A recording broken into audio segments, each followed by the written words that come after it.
Let's face it, life isn't always sunshine and rainbows.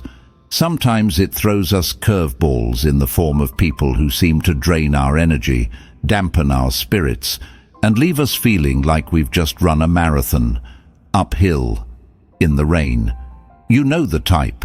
The drama queens, the energy vampires, the perpetual downers. They're like emotional landmines, lurking in the shadows, waiting to explode and leave us feeling like we've been hit by a truck. But hey, even the ancient Stoics, those wise philosophers who preached resilience and inner peace, had to deal with their fair share of toxic folks. Marcus Aurelius, the Stoic emperor of Rome, probably had to navigate a whole court full of scheming politicians and backstabbing rivals. And yet he managed to maintain his composure, his integrity, and his sanity. So, how did he do it? And more importantly, how can we do it? How can we protect our emotional well-being, cultivate resilience, and even thrive in a world that sometimes feels like a toxic wasteland? That's where the wisdom of Stoicism comes in. It's not about becoming cold and unfeeling. It's about mastering our emotions, setting healthy boundaries, and choosing our responses wisely. It's about recognizing that we can't control the actions of others, but we can control how we react to them. In this series, we'll explore 13 Stoic-inspired strategies for dealing with toxic people. We'll delve into the psychology of toxicity, learn how to identify the different types of toxic individuals, and equip ourselves with practical tools for navigating these challenging relationships. We'll also draw inspiration from modern-day thinkers and writers who've embraced the Stoic philosophy, like Ryan Holiday, who reminds us that the obstacle is the way, and Massimo Pigliucci, who encourages us to cultivate our inner citadel. So, if you're ready to level up your emotional intelligence, build resilience, and reclaim your power in the face of toxicity, grab a cup of coffee and let's dive in. 1. Identifying toxic traits, unmasking the emotional vampires. Before we can disarm a bomb, we need to know what we're dealing with. The same goes for toxic people. The first step in protecting ourselves is to identify the red flags, the telltale signs that someone might be a toxic influence in our lives. Now, not all toxic people are created equal. Some are like sneaky ninjas, subtly undermining our confidence and self-worth. Others are like raging bulls, charging at us with their anger and negativity. And some are like emotional black holes, sucking the joy and vitality out of every interaction. But despite their differences, toxic people share some common traits. They're often critical, judgmental, manipulative, and draining. They may gossip, spread rumors, or play the victim. They may be overly competitive, jealous, or controlling. They might also exhibit more subtle signs of toxicity, like passive aggressiveness, gaslighting, or emotional unavailability. These behaviors can be just as damaging as the more overt ones, eroding our trust, self-esteem, and overall well-being. So how do we spot these toxic traits? It starts with paying attention to how we feel around certain people. Do we feel energized and uplifted, or drained and depleted? Do we feel safe and supported, or judged and criticized? It's also important to observe their behavior. Do they consistently put us down, dismiss our feelings, or try to control our actions? Do they take responsibility for their own mistakes, or do they always blame others? By tuning into our intuition and paying attention to the subtle cues, we can start to identify the toxic people in our lives. It's like developing a sixth sense, a radar for negativity. But identifying toxic traits isn't about labeling or judging others. It's about protecting ourselves, setting healthy boundaries, and choosing who we allow into our inner circle. It's about creating a life that's filled with positive, supportive, and uplifting relationships. As the great Maya Angelou said, "When someone shows you who they are, believe them the first time." So, trust your gut, listen to your intuition, and don't be afraid to distance yourself from those who consistently bring you down. You deserve to be surrounded by people who lift you up, inspire you, and make you feel like the amazing human being you are. If you find value in this video, don't forget to like, subscribe, and share it with your family and friends. And write, "Keep it up," in the comments below. 2. Fortify your walls, the Stoic art of emotional resilience. All right, my fellow emotional architects, let's talk about building some serious fortifications around your inner peace. We're not talking about a physical fortress with moats and drawbridges, but something even more powerful, your emotional resilience. Picture this. Your inner peace is a flourishing garden, a sanctuary where you cultivate joy, tranquility, and wisdom. But just like any garden, it needs protection from weeds, those toxic people who threaten to choke out the beauty and serenity you've worked so hard to cultivate. Think of those ancient Stoics, like the Roman Emperor Marcus Aurelius, who ruled over a vast empire filled with political intrigue and social unrest. He knew a thing or two about building emotional resilience. He understood that true strength lies not in brute force, but in mastering one's own mind and emotions. In the words of Epictetus, another Stoic philosopher, "It's not what happens to you, but how you react to it that matters." This is the essence of Stoic philosophy, the idea that we can't always control what happens to us, but we can control our response. And that response, my friends, is our fortress, our shield, our emotional armor. So, how do we build this fortress? It starts with setting clear boundaries. Think of boundaries like the walls of your inner castle. They define what you will and won't tolerate, what you'll allow into your sacred space, and what you'll keep out. Boundaries aren't about being mean or selfish. They're about self-respect, self-preservation, and self-love. They're about saying this is my space and I'm in charge of what happens here. Now, setting boundaries isn't always easy. It can be uncomfortable, especially if you're dealing with a toxic person who's used to getting their way. But it's essential for your emotional well-being. Just like a real fortress needs strong walls to withstand a siege, your inner peace needs clear boundaries to protect it from negativity. So, how do you set boundaries? It starts with identifying your values and priorities. What's important to you? What are your non-negotiables? Once you know what you stand for, you can start communicating your boundaries to others. This might mean saying no to requests that drain your energy or compromise your values. It might mean limiting your exposure to toxic people, whether that means avoiding them altogether or setting strict limits on your interactions. It might also mean speaking up when someone crosses a line. Remember, you have the right to be treated with respect, and you don't have to tolerate behavior that makes you feel uncomfortable or unsafe.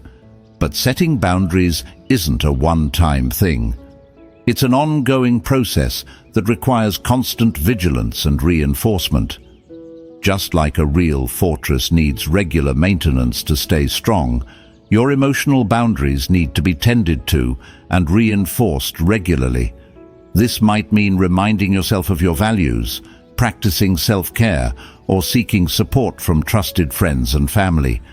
It might also mean revisiting and adjusting your boundaries as needed. Remember, boundaries aren't about controlling others.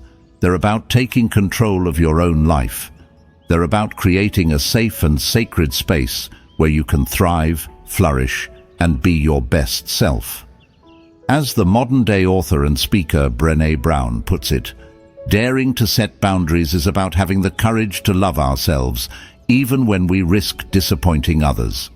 So, be brave, my friends. Set those boundaries, fortify your walls, and protect your inner peace. Your well-being depends on it. 3. Practicing detachment, your emotional Teflon shield.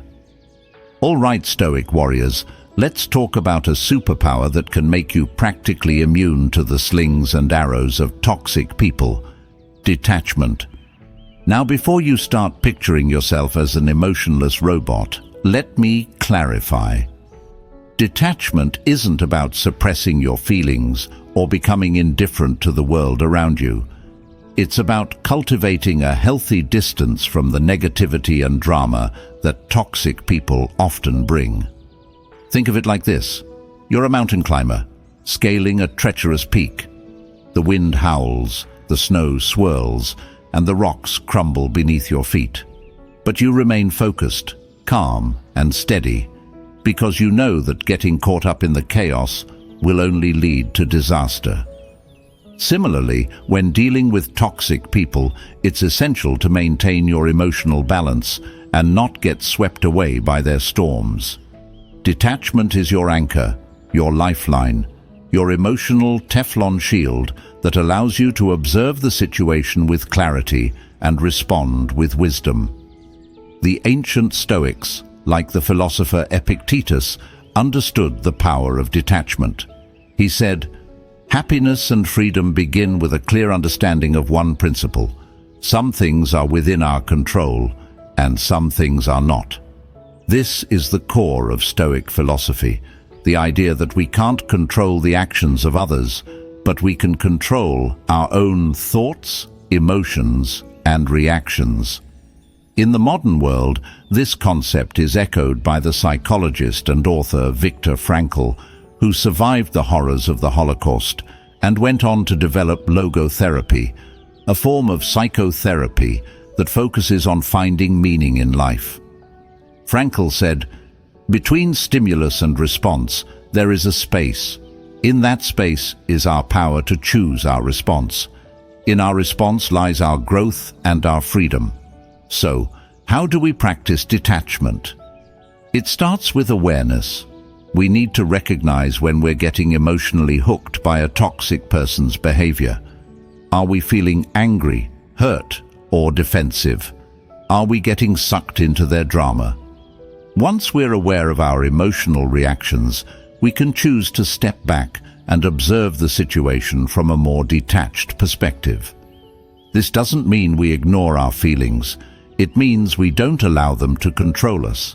One way to practice detachment is through mindfulness. By paying attention to the present moment without judgment, we can create space between ourselves and our emotions. We can observe our thoughts and feelings as they arise without getting caught up in them. Another powerful tool is reframing. This involves changing the way we think about a situation, looking at it from a different perspective. For example, instead of seeing a toxic person's criticism as a personal attack, we can reframe it as their own insecurity or projection. Detachment also involves setting healthy boundaries. This means knowing what you will and won't tolerate, and communicating those boundaries clearly and firmly. It might mean limiting your contact with a toxic person, or even cutting ties altogether if necessary. Remember, detachment isn't about being cold or uncaring. It's about protecting your emotional well-being and choosing to focus on the things you can control. It's about cultivating inner peace, even in the midst of external chaos. As the Dalai Lama said, "If you want others to be happy, practice compassion. If you want to be happy, practice compassion." By practicing detachment, we not only protect ourselves from negativity, but we also create space for compassion and understanding. So, the next time you encounter a toxic person, remember the power of detachment. Step back, observe, reframe, and set boundaries. You'll be amazed at how much more peaceful and empowered you feel. Lesson 4. Apply rational thinking, your Stoic superpower against toxic turmoil. All right, my fellow philosophers in training, let's talk about a superpower that can turn you into a mental ninja in the face of toxic drama, rational thinking. Now, before you start picturing yourself in a toga, debating the finer points of logic with Aristotle, let me assure you, this isn't about becoming a cold, calculating machine. It's about using your brain power to stay calm, centered, and in control when faced with negativity. Think of it like this. You're a detective investigating a crime scene. You don't get caught up in the emotions of the situation. You focus on the facts, the evidence, the logical deductions. You use your powers of observation and analysis to piece together the truth. Similarly, when dealing with toxic people, it's essential to engage your rational mind. Don't get swept away by their emotional outbursts, their manipulative tactics, or their distorted views of reality. Instead, take a step back, observe the situation objectively, and apply the principles of logic and reason. The ancient Stoics, like the philosopher Epictetus, were masters of rational thinking. They believed that our emotions are often based on irrational beliefs and judgments, and that by examining these beliefs through the lens of reason, we can free ourselves from their grip. Epictetus said, "It's not things that upset us, but our judgments about things." This is a powerful reminder that our emotional reactions are not always based on reality, but on our interpretations of reality, and by applying rational thinking, we can challenge those interpretations and choose more empowering responses. So, how do we apply rational thinking in the face of toxicity? It starts with recognizing the difference between facts and opinions. A fact is something that can be objectively verified, while an opinion is a subjective judgment or belief. For example, if a toxic person says, "You're a failure," that's an opinion, not a fact. It's their subjective judgment, based on their own limited perspective and potentially their own insecurities. By recognizing this, you can detach yourself from their words and avoid taking them personally. Another key aspect of rational thinking is identifying cognitive distortions. These are irrational thought patterns that can skew our perception of reality and lead to negative emotions. Some common cognitive distortions include all or nothing thinking, seeing things in black and white terms with no middle ground, catastrophizing, blowing things out of proportion, imagining the worst-case scenario, personalization, taking things personally, assuming that everything is about you, mind reading, assuming you know what others are thinking or feeling without any evidence. By recognizing these cognitive distortions, you can challenge them and replace them with more rational and balanced thoughts. It's like shining a light on the shadows of your mind and revealing the truth. Rational thinking also involves considering the bigger picture. When faced with a toxic situation, it's easy to get caught up in the immediate drama. But by zooming out and looking at the situation from a wider perspective, you can gain valuable insights and make more informed decisions. For example, if a toxic coworker is spreading rumors about you, instead of getting caught up in the gossip, ask yourself, what's really going on here? What's motivating this person's behavior? How can I respond in a way that protects my interests and maintains my integrity? By applying rational thinking, you can transform yourself into a Stoic superhero armed with the power of logic, reason, and emotional control. You can navigate the treacherous waters of toxic relationships with grace and wisdom, emerging stronger and more resilient than ever before. Remember, as the modern-day philosopher and author Sam Harris puts it, the ability to see the world clearly without the distorting lens of delusion and prejudice is the essence of wisdom. So, embrace your inner Stoic, cultivate your rational mind, and let it be your guiding light in the face of toxicity. If you find value in this video, don't forget to like, subscribe, and share it with your family and friends. And write, "Keep it up," in the comments below. 5. Embrace the art of non-reaction, your Stoic Jedi mind. Trick. All right, my fellow emotional ninjas, let's talk about a skill that can make you as unflappable as a Zen master in the face of toxic drama, the art of non-reaction.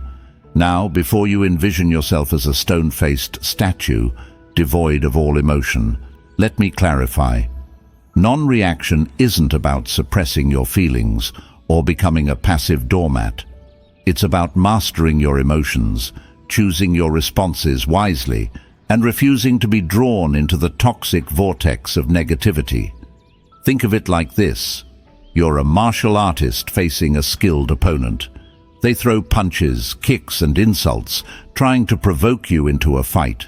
But you remain calm, centered, and focused, anticipating their moves and deflecting their attacks with effortless grace.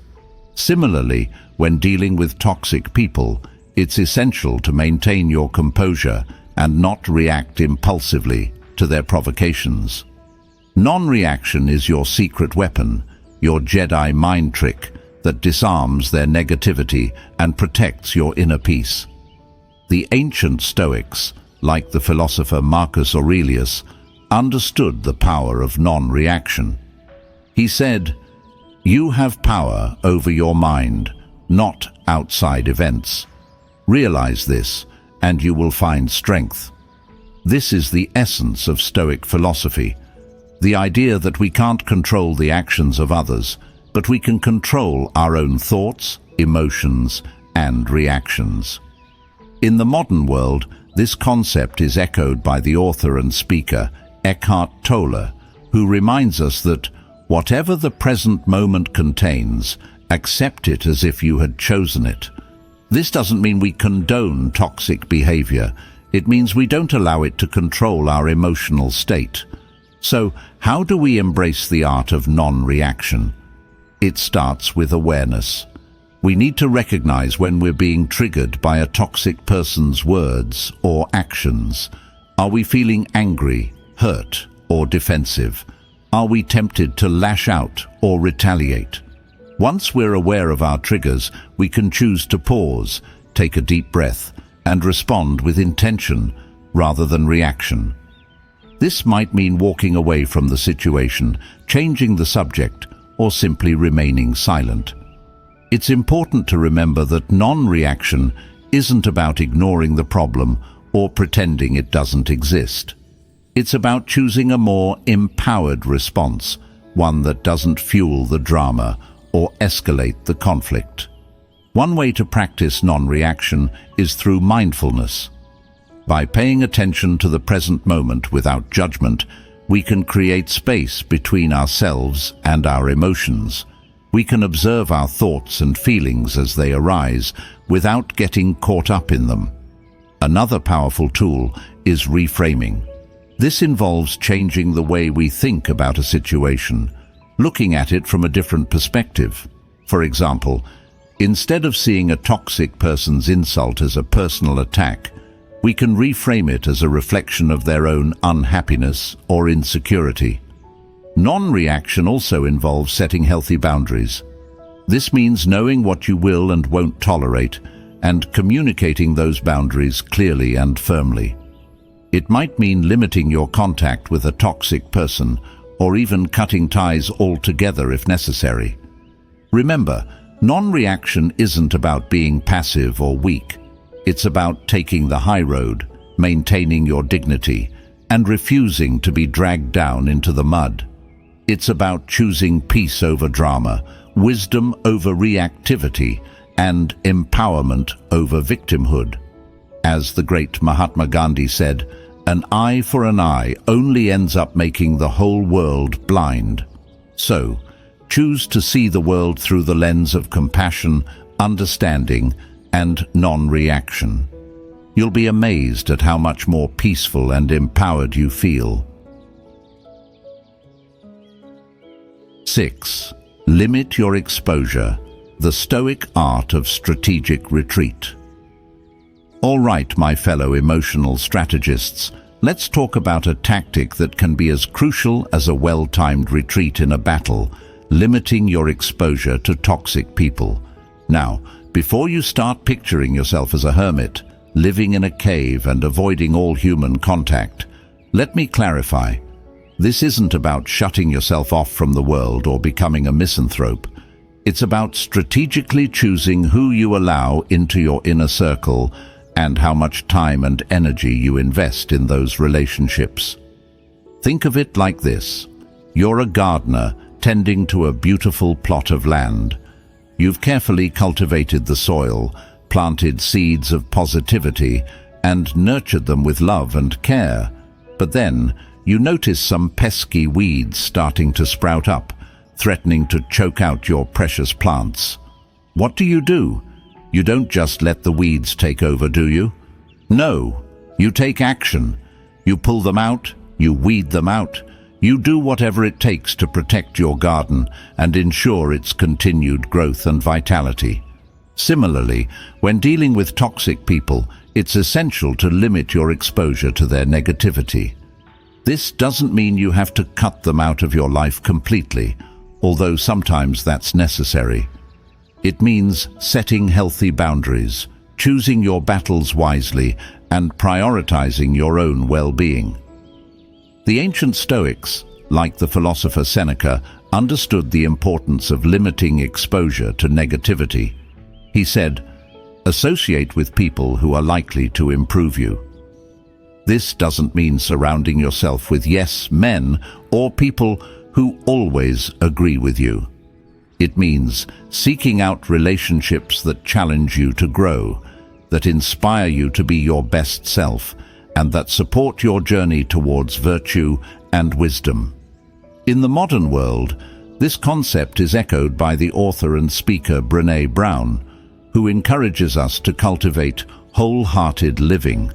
This means surrounding ourselves with people who love us unconditionally, who accept us for who we are, and who challenge us to be our best selves. It means letting go of relationships that drain our energy, undermine our confidence, or make us feel small. So, how do we limit our exposure to toxic people? It starts with awareness. We need to recognize the signs of toxicity, the red flags that indicate someone might be a drain on our energy and well-being. This could be anything from constant complaining and negativity to manipulation, criticism, and emotional abuse. Once we've identified the toxic people in our lives, we can start to set boundaries. This might mean limiting the amount of time we spend with them, avoiding certain topics of conversation, or even ending the relationship altogether if necessary. It's important to remember that setting boundaries isn't selfish. It's an act of self-care, self-preservation, and self-love. It's about prioritizing your own well-being and creating a life that's filled with positive, supportive, and uplifting relationships. Limiting your exposure to toxic people also means being mindful of the information you consume. In today's world, we're constantly bombarded with negative news, social media drama, and other forms of toxic content. This can take a toll on our mental and emotional health, leaving us feeling overwhelmed, anxious, and depressed. By being mindful of what we consume, we can protect ourselves from this onslaught of negativity. This might mean limiting our time on social media, unfollowing accounts that trigger negative emotions, or seeking out positive and uplifting content. Remember, you are the gatekeeper of your mind. You have the power to choose what you allow in and what you keep out. By limiting your exposure to toxic people and information, you're creating a sanctuary for your inner peace, a haven where you can recharge, refocus, and reconnect with your true self. As the Dalai Lama said, If you want others to be happy, practice compassion. If you want to be happy, practice compassion. By limiting your exposure to negativity, you're not only protecting yourself, but you're also creating space for more compassion, joy, and peace in your life. So, be mindful, be selective, and be kind to yourself. Your well-being depends on it. If you find value in this video, don't forget to like, subscribe, and share it with your family and friends. And write, "Keep it up," in the comments below. 7. Build your support system, your Stoic phalanx against toxicity. All right, my fellow warriors of well-being, let's talk about something that's as essential to your emotional survival as a shield is to a Spartan soldier, your support system.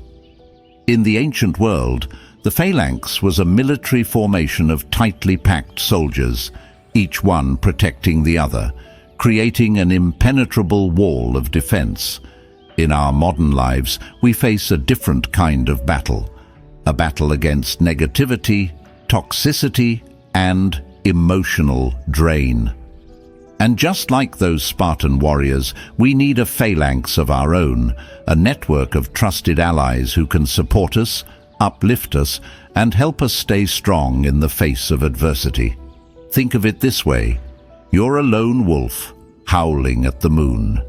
You're strong, independent, and capable, but even the fiercest wolf needs a pack for support, camaraderie, and protection. Your support system is your pack, your tribe, your chosen family. They're the people who know you, love you, and accept you for who you are, flaws and all. The Stoics, those wise philosophers who lived in ancient Greece and Rome, understood the importance of community and connection.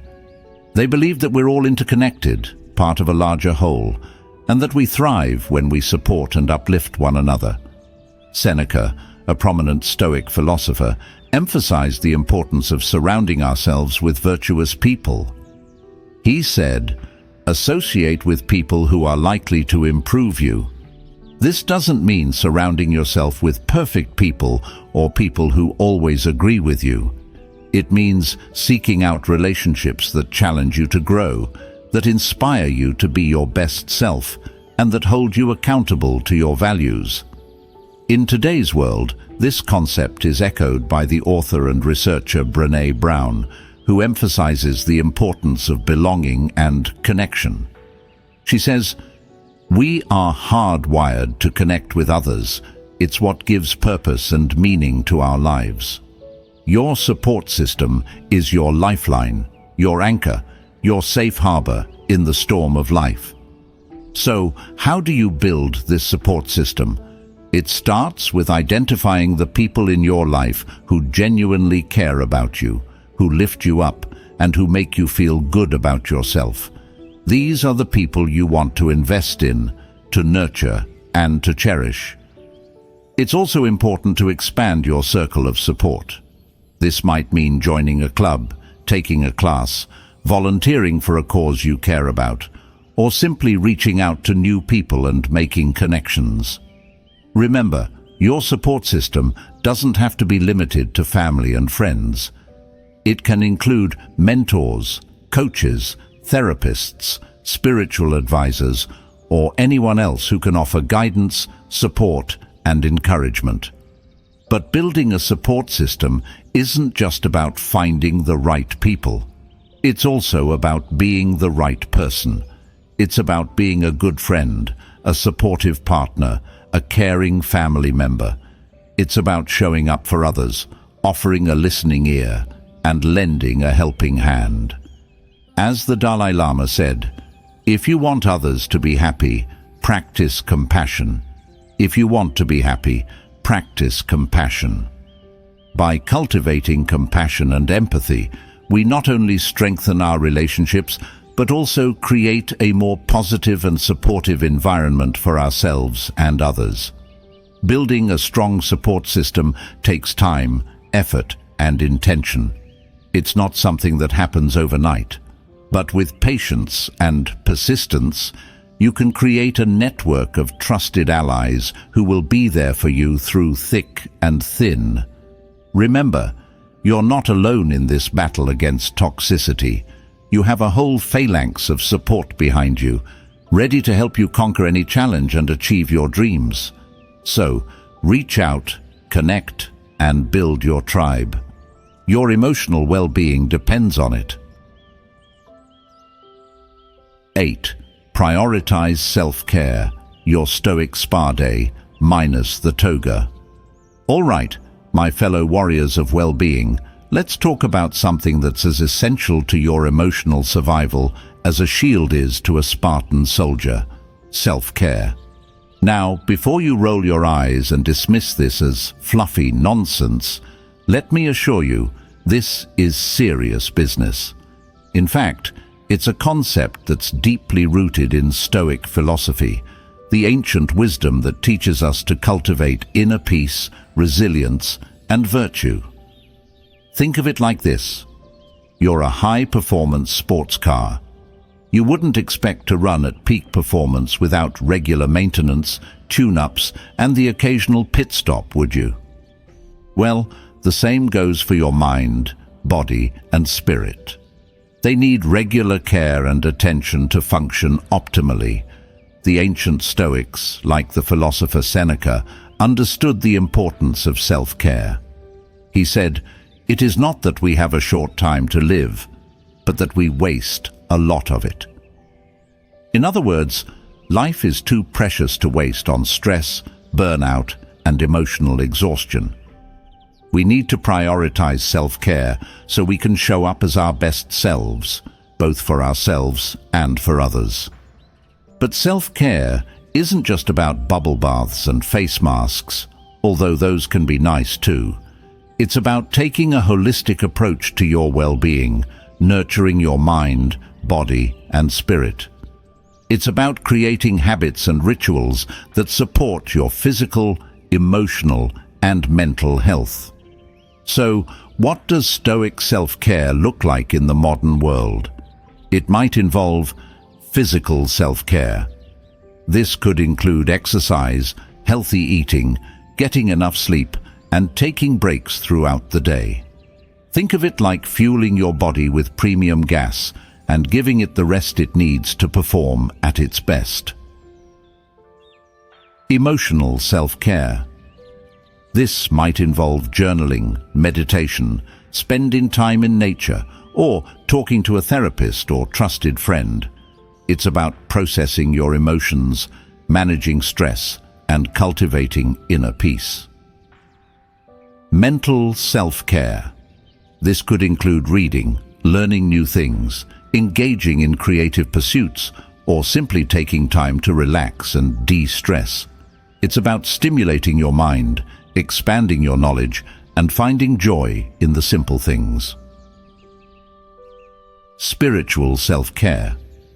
This might involve prayer, meditation, spending time in nature, or connecting with a community of like-minded individuals. It's about nourishing your soul, finding meaning and purpose in life, and connecting with something bigger than yourself.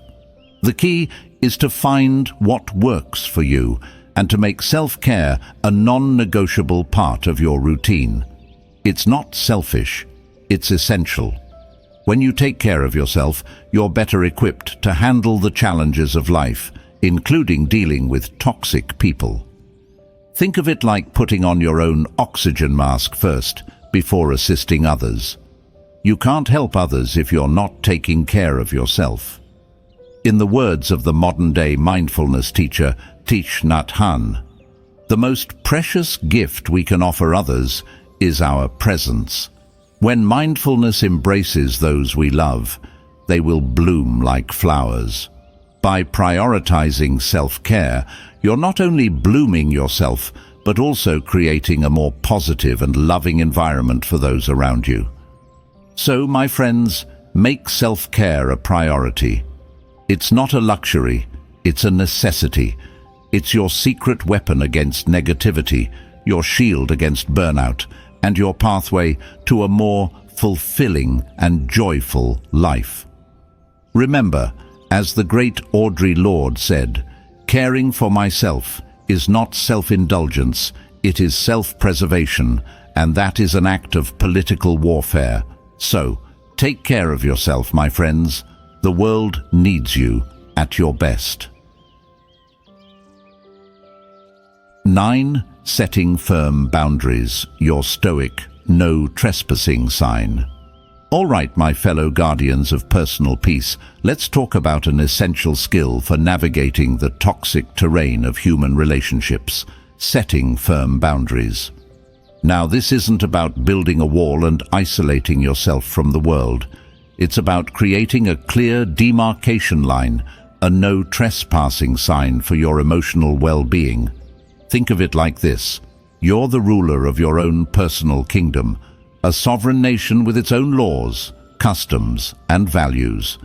You wouldn't let just anyone waltz into your castle and start making demands, would you? No, you'd have guards at the gate, protecting your realm from invaders and ensuring that only those who respect your sovereignty are allowed entry. Similarly, in the realm of relationships, boundaries are your guards, your protectors, your first line of defense against toxicity. They define what you will and won't tolerate, what you'll allow into your sacred space, and what you'll keep out. The ancient Stoics, like the philosopher Seneca, understood the importance of boundaries. He said, "If you would escape your troubles, you need not another place, but another personality." In other words, it's not about running away from difficult people. It's about changing how we interact with them. And that starts with setting clear boundaries. Now, setting boundaries isn't always easy. It can feel uncomfortable, especially if you're dealing with a toxic person who's used to pushing your buttons and getting their way. But it's essential for your emotional well-being. Without boundaries, you're like a house with an open door, inviting in all sorts of unwanted guests, energy vampires, drama queens, and other toxic creatures. So, how do you set firm boundaries? It starts with self-awareness. You need to know what your values are, what you're willing to compromise on, and what you absolutely won't tolerate. This requires introspection, honesty, and a willingness to dig deep. Once you know your boundaries, you need to communicate them clearly and consistently. This doesn't mean being aggressive or confrontational. It means being assertive, calm, and direct. It means saying no when you need to, without feeling guilty or obligated to explain yourself. Think of it like training a dog. You wouldn't let a dog jump on you, bark incessantly, or chew up your furniture, would you?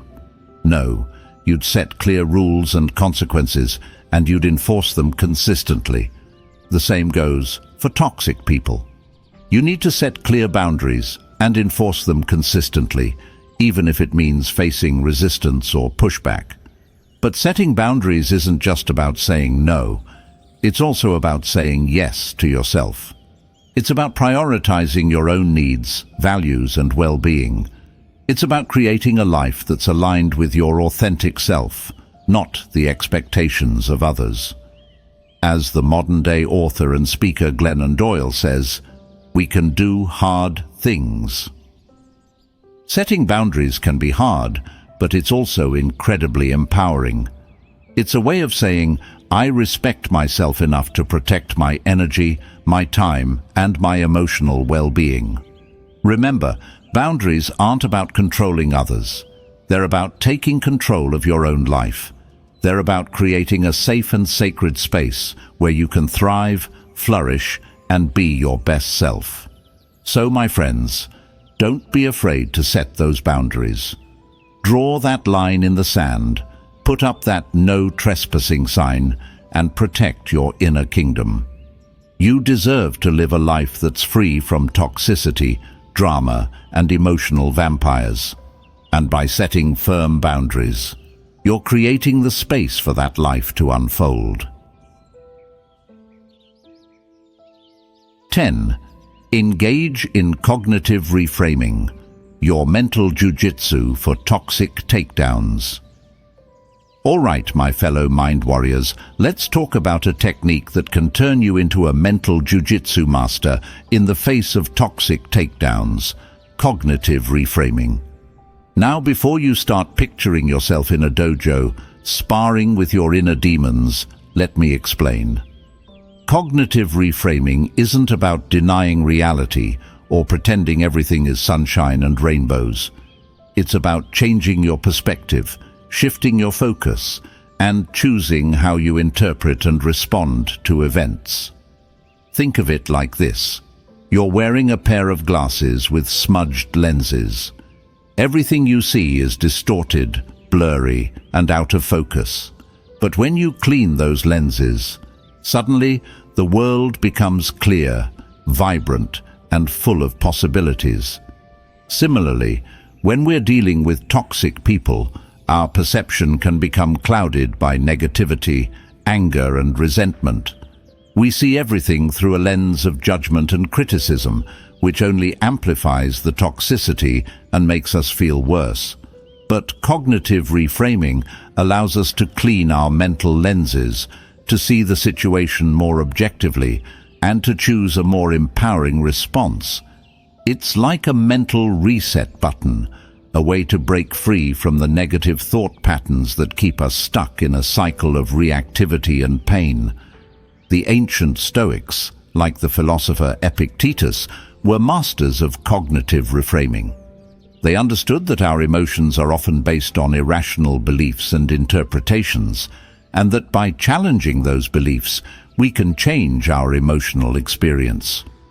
Epictetus said, "Men are disturbed not by things, but by the views which they take of them." This is a powerful reminder that our reality is shaped by our perception, and that by changing our perception, we can change our reality. So how do we engage in cognitive reframing? It starts with awareness. We need to recognize the negative thoughts and beliefs that are triggered by toxic situations. Are we catastrophizing, assuming the worst? Are we personalizing, taking things personally that aren't about us? Are we mind-reading, assuming we know what others are thinking or feeling? Once we've identified these negative thought patterns, we can challenge them with questions like, is this thought really true? What evidence do I have to support this belief? Is there another way to look at this situation? What's the most helpful and empowering way to think about this? By questioning our thoughts, we can break free from their grip and choose a more positive and empowering perspective. It's like switching from a black and white movie to a full-color IMAX experience. Another powerful tool for cognitive reframing is gratitude. When we focus on what we're grateful for, we shift our attention away from negativity and towards abundance. It's like turning up the volume on the good things in our lives and turning down the volume on the bad. We can also practice cognitive reframing by focusing on the lessons we can learn from challenging situations. As the modern-day Stoic Ryan Holiday puts it, the obstacle is the way.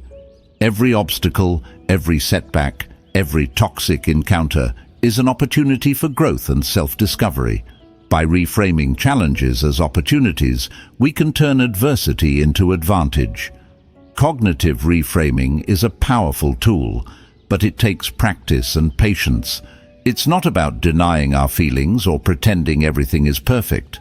It's about choosing how we respond to challenges, focusing on the positive, and finding meaning in every experience. Remember, as the great Viktor Frankl said, everything can be taken from a man but one thing, the last of the human freedoms, to choose one's attitude in any given set of circumstances, to choose one's own way. So choose to reframe your thoughts, choose to focus on the good, and choose to create a reality that's aligned with your highest values and aspirations. 11. Focus on positive activities, your Stoic antidote to toxicity. All right, my fellow positivity warriors, let's talk about a strategy that can transform your life from a battlefield of negativity into a haven of joy and fulfillment, focusing on positive activities. Now, before you roll your eyes and dismiss this as fluffy self-help jargon, let me assure you, this is a concept that's deeply rooted in Stoic philosophy, the ancient wisdom that teaches us to cultivate inner peace, resilience, and virtue. Think of it like this: your mind is a garden, and your thoughts are the seeds. If you plant seeds of negativity, doubt, and fear, you'll reap a harvest of weeds that choke out the beauty and potential of your life. But if you plant seeds of positivity, gratitude, and joy, you'll cultivate a flourishing garden that nourishes your soul and attracts abundance. The ancient Stoics, like the philosopher Marcus Aurelius, understood the power of focusing on the positive. He said, "The happiness of your life depends upon the quality of your thoughts." In other words, our thoughts shape our reality, and by choosing to focus on the positive, we can create a more joyful and fulfilling life. But focusing on positive activities isn't just about thinking happy thoughts. It's about taking action, engaging in activities that bring us joy, fulfillment, and a sense of purpose. It's about filling our lives with experiences that uplift our spirits, expand our minds, and connect us to our passions. So, what are some positive activities we can focus on? The possibilities are endless, but here are a few ideas to get you started. Spend time in nature. The natural world has a way of calming our minds, soothing our souls, and reminding us of the beauty and interconnectedness of all things. Take a walk in the park, hike in the woods, or simply sit by a river and listen to the sound of the water. Engage in creative pursuits. Whether it's painting, writing, music, dance, or any other form of creative expression, tap into your inner artist and let your imagination run wild. Creativity is a powerful antidote to negativity, a way to channel your emotions and express your unique voice. Connect with loved ones. Spend quality time with the people who lift you up, make you laugh, and support your dreams. Surround yourself with positive energy and let their love and encouragement fuel your spirit. Practice gratitude. Take time each day to reflect on the things you're grateful for. This could be as simple as writing in a gratitude journal, expressing your appreciation to someone, or simply taking a moment to savor the good things in your life. Learn something new. Expand your mind by reading books, taking courses, attending workshops, or simply exploring new ideas and perspectives. Learning is a lifelong journey, and it can bring immense joy and fulfillment. Help others. Volunteer your time, donate to a cause you care about, or simply offer a helping hand to someone in need. Giving back is a powerful way to connect with your community, make a difference in the world, and boost your own happiness. The key is to find activities that resonate with you, that bring you joy and a sense of purpose. Don't feel pressured to do what everyone else is doing. Follow your own path, explore your own interests, and create a life that's uniquely yours. Remember, as the modern-day philosopher and author Dalai Lama says, happiness is not something ready-made. It comes from your own actions. By choosing to focus on positive activities, you're taking responsibility for your own happiness and creating a life that's filled with joy, meaning, and purpose. So, my friends, let go of the negativity, embrace the positive, and fill your life with activities that light you up. It's not about ignoring the challenges or pretending everything is perfect. It's about choosing to focus on the good, to cultivate joy, and to create a life that's truly worth living.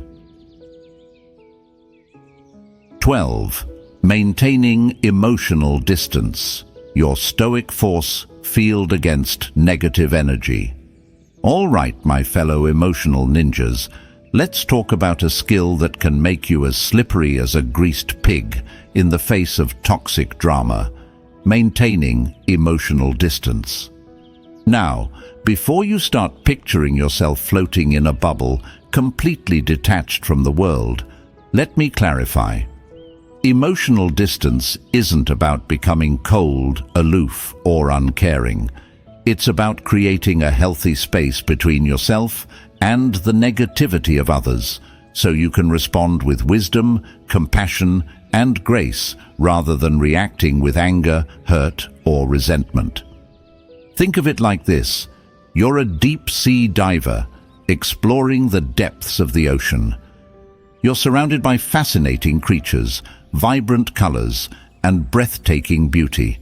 But you also know that there are dangers lurking in the depths: sharks, jellyfish, and other potentially harmful creatures. So, what do? You don't just jump in without any protection, do you? No, you wear a wetsuit, a mask, and flippers. You maintain a safe distance from the dangerous creatures, observing them with curiosity and respect, but not allowing them to harm you. Similarly, when dealing with toxic people, it's essential to maintain emotional distance. This doesn't mean you ignore their behavior or pretend it doesn't affect you. It means you don't allow their negativity to penetrate your core, to poison your thoughts, or to derail your emotional well-being. The ancient Stoics, like the philosopher Marcus Aurelius, understood the importance of emotional distance.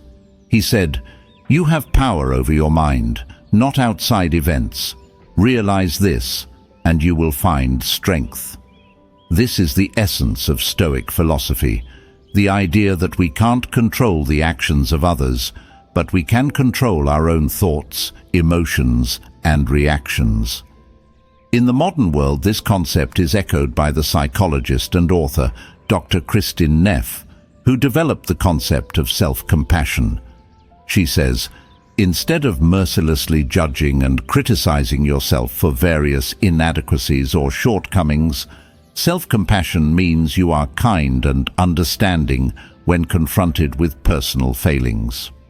So, how do we maintain emotional distance? It starts with awareness.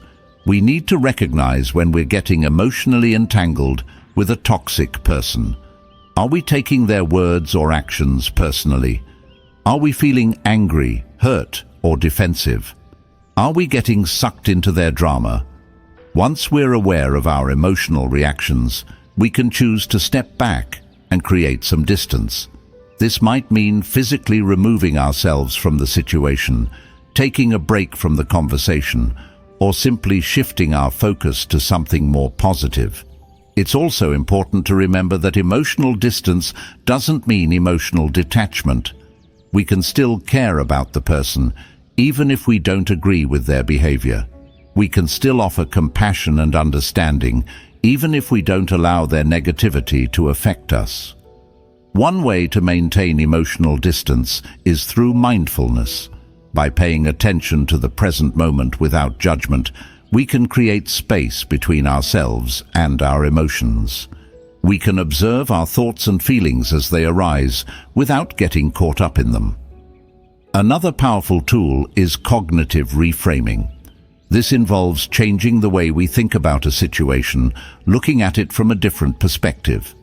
For example, instead of seeing a toxic person's criticism as a personal attack, we can reframe it as a reflection of their own insecurity or unhappiness. Maintaining emotional distance also involves setting healthy boundaries. This means knowing what you will and won't tolerate, and communicating those boundaries clearly and firmly. It might mean limiting your contact with a toxic person, or even cutting ties altogether if necessary. Remember, maintaining emotional distance isn't about being cold or aloof. It's about protecting your emotional well-being and choosing to focus on the positive. It's about cultivating inner peace, even in the midst of external chaos. As the great Maya Angelou said, You may not control all the events that happen to you, but you can decide not to be reduced by them. So, choose to maintain your emotional distance, choose to focus on the good, and choose to create a life that's filled with joy, peace, and positivity. 13. Use Stoic visualization techniques, your mental movie theater for a resilient mind. All right, my fellow mental cinematographers, get ready to roll out the red carpet for your imagination, because we're about to dive into the powerful world of Stoic visualization techniques. Now, before you start picturing yourself in a toga, meditating on a mountaintop, let me assure you, this isn't about escaping reality or living in a fantasy world. It's about harnessing the power of your mind to create a more resilient, empowered, and joyful you. Think of it like this. Your mind is a movie theater, and you're the director. You have the power to choose what plays on the screen, the scenes, the characters, the emotions. You can create a blockbuster of positivity, resilience, and inner peace. Or you can let the toxic thoughts and feelings of others play on an endless loop. The ancient Stoics, like the philosopher Seneca, understood the power of visualization. They believed that our thoughts have a direct impact on our emotions and actions, and that by visualizing positive outcomes, we can cultivate a more optimistic and resilient mindset. Seneca said, "We suffer more often in imagination than in reality." This is a powerful reminder that our fears and anxieties are often amplified by our own thoughts, and that by changing our mental imagery, we can change our emotional experience. In the modern world, this concept is echoed by the sports psychologist Dr. Jim Loehr, who has worked with Olympic athletes and Fortune 500 executives. He says, "Visualization is daydreaming with a purpose. By creating a vivid mental picture of our desired outcomes, we can program our minds for success and attract those outcomes into our reality." So, how do we use Stoic visualization techniques to deal with toxic people? It starts with creating a mental image of yourself as a calm, centered, and resilient individual. Imagine yourself responding to negativity with grace, wisdom, and compassion. See yourself setting firm boundaries, maintaining emotional distance, and choosing your reactions wisely. Next, visualize specific scenarios where you might encounter toxic behavior. Imagine yourself interacting with that difficult coworker, that critical family member, or that energy-draining friend. See yourself responding with confidence, composure, and unwavering inner peace. As you visualize these scenarios, pay attention to your emotions. What do you feel? Are you calm, confident, and in control? Or are you feeling anxious, angry, or defensive? If you're feeling negative emotions, take a few deep breaths, refocus your attention on your desired outcome, and try again. The key is to make your visualizations as vivid and realistic as possible. Engage all your senses: sight, sound, touch, taste, and smell. Imagine the details of the environment, the expressions on people's faces, the tone of their voices. The more real it feels, the more powerful the impact on your subconscious mind. You can also use visualization to create a mental shield of protection. Imagine yourself surrounded by a bubble of white light, deflecting negativity and absorbing only positive energy. This can be a powerful tool for protecting your emotional well-being in challenging situations. Remember, visualization isn't a magic bullet. It's a tool that can help you cultivate a more positive and resilient mindset. The more you practice, the more effective it becomes. So, make visualization a regular part of your routine and watch as your inner strength and resilience grow. As we reach the end of this series on dealing with toxic people, I hope you've gained valuable insights and practical tools for navigating the challenges of human relationships. Remember, the Stoic philosophy isn't about becoming a cold, emotionless robot. It's about mastering your emotions, choosing your responses wisely, and living a life of virtue, wisdom, and inner peace. By applying the principles of Stoicism, you can transform toxic situations into opportunities for growth, cultivate resilience in the face of adversity, and create a life that's truly fulfilling. Remember, you are not a victim of circumstance. You are a powerful co-creator of your reality. So, embrace your inner Stoic, tap into your wisdom, and let your light shine. The world needs your unique gifts and your unwavering spirit.